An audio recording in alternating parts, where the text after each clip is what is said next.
ভিনিসিয়াসের জন্য ৫,০০০ কোটি টাকা খরচ করতে রাজি সৌদি ক্লাব।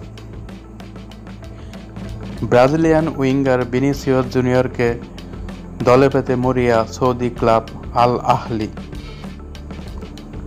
তাকে দলে ফেরাতে রেকর্ড পরিমাণ অর্থ খসাতে রাজি দলটি।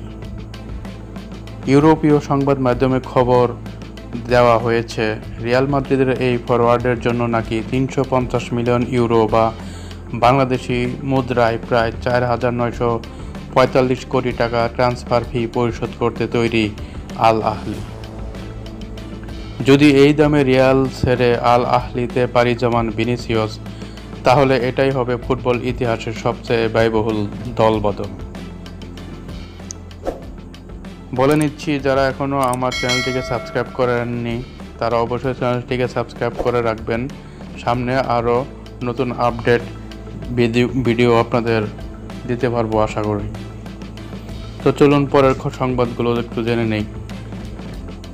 এর আগে নেইমার 2017 সালে 222 মিলিয়ন ইউরো ট্রান্সফার ফিতে বার্সেলোনা থেকে পিএসজিতে যোগ দিয়েছিলেন। এখন পর্যন্ত সেটিই সবচেয়ে ব্যয়বহুল দলবদল হিসেবে টিকে আছে। রিয়াল মাদ্রিদের সঙ্গে ভিনিসিয়াসের বর্তমান চুক্তির মেয়াদ ফুরাবে 2027 সালের জুনে। তবু এখনই তার সঙ্গে নতুন চুক্তি করতে চায় রিয়াল। তবে চুক্তি নবায়নের শর্ত হিসেবে মোটা অঙ্কের বোনাস দাবি করেছেন ব্রাজিলিয়ান এই তারকা। সঙ্গে আছে বেতন বৃদ্ধির দাবিও।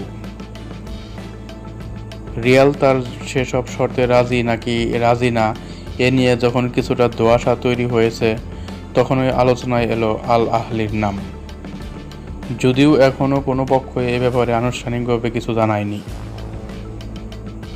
এখানে উল্লেখ্য, 2024-25 মৌসুমে রিয়ালের হয়ে 58 ম্যাচে 19 গোল করা ভিনিসিয়াস এর আগে একাধিকবার জানিয়েছিলেন তিনি বার্নাব্যু ছাড়তে চান না।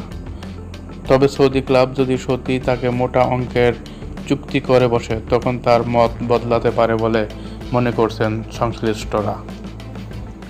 তো এই ছিল সর্বশেষ সংবাদ। সামনে খেলার আপডেট খবর পেতে অবশ্যই চ্যানেলটিকে সাবস্ক্রাইব করে পাশে থাকবেন। সবাইকে ধন্যবাদ। আল্লাহ হাফেজ।